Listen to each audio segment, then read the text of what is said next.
आप जानते हैं यमुना नदी का आगमन धरती पर कैसे हुआ? भारत की सबसे पवित्र और प्राचीन नदियों में यमुना का स्मरण गंगा के साथ ही किया जाता है। इन नदियों के किनारे और दोआब की पुण्य भूमि में ही भारतीय संस्कृति का जन्म हुआ और विकास भी।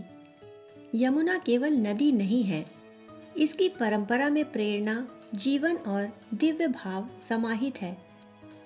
कृष्ण की बाल लीलाओं से लेकर अवतारी चरित तक कितने ही आख्यान यमुना अथवा कालिंदी से जुड़े हैं। यमुना को यमराज की बहन माना गया है। दोनों का स्वरूप काला बताया जाता है, जबकि दोनों ही परम तेजस्वी सूर्य की संतानें हैं। कहते हैं कि सूर्य की एक पत्नी छाया थी। छाया दिखने में श्यामल थी, इसी वजह से उनकी संतान यमराज और यमुना भी श्याम वर्ण पैदा हुए। यमराज ने यमुना को वरदान दिया था कि यमुना में स्नान करने वाले व्यक्ति को यमलोक नहीं जाना पड़ेगा। संवत्सर शुरू होने के 6 दिन बाद यमुना अपने भाई को छोड़ धराधाम पर आ गई थी। कथा कुछ इस प्रकार है। सूर्य की पत्नी का नाम संज्ञा देवी था। इनकी 2 संतानें, पुत्र यमराज तथा कन्या यमुना थी।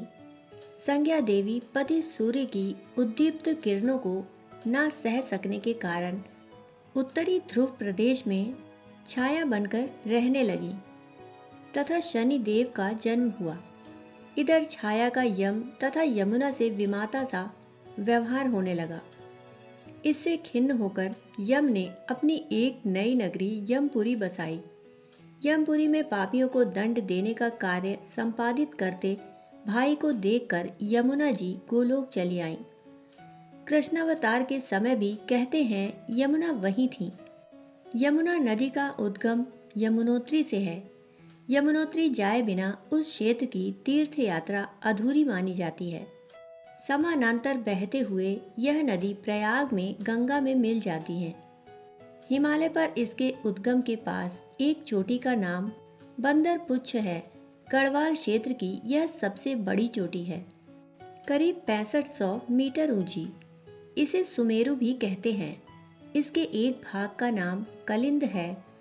यहीं से यमुना निकलती है, इसीलिए यमुना का नाम कलिंदजा और कालिंदी भी है। दोनों का अर्थ कलिंद की बेटी होता है। अपने उद्गम से आगे कई मील तक विशाल हिमगारों और हिम मंडित कंदराओं में अप्रकट रूप से बहती हुई पहाड़ी ढलानों पर से अत्यंत तीव्रता पूर्वक उतरती हुई इसकी धारा दूर तक दौड़ती बहती चली जाती है। ऊंचे आकाश से देखे तो लगेगा कि कोई दैवी सत्ता तेजी से दौड़ती हुई अपने पीछे श्वेत श्याम धारा के चिन्ह छोड़ती जा रही है। श्रद्धालु जन इसके किनारे बसे तीर्थों के साथ सीधे यमुनोत्री ही पहुंचते रहते हैं। भक्त कवियों और विशेषतया वल्लभ मार्गी कवियों ने यमुना के प्रति भाव भरे गीत गाए हैं, जो घर घर गूंजते हैं। ब्रज में यमुना पूरे आध्यात्मिक वैभव के साथ प्रकट हुई है। मथुरा में यमुना के 24 घाट हैं। ब्रज में यमुना का महत्व वही है जो शरीर में आत्मा का। यमुना के बिना ब्रज की संस्कृति का कोई महत्व ही नहीं। ब्रज भाषा के भक्त कवियों और विशेषतया वल्लभ संप्रदायी कवियों ने गिरिराज गोवर्धन की भांति यमुना के प्रति भी अतिशय श्रद्धा व्यक्त की है।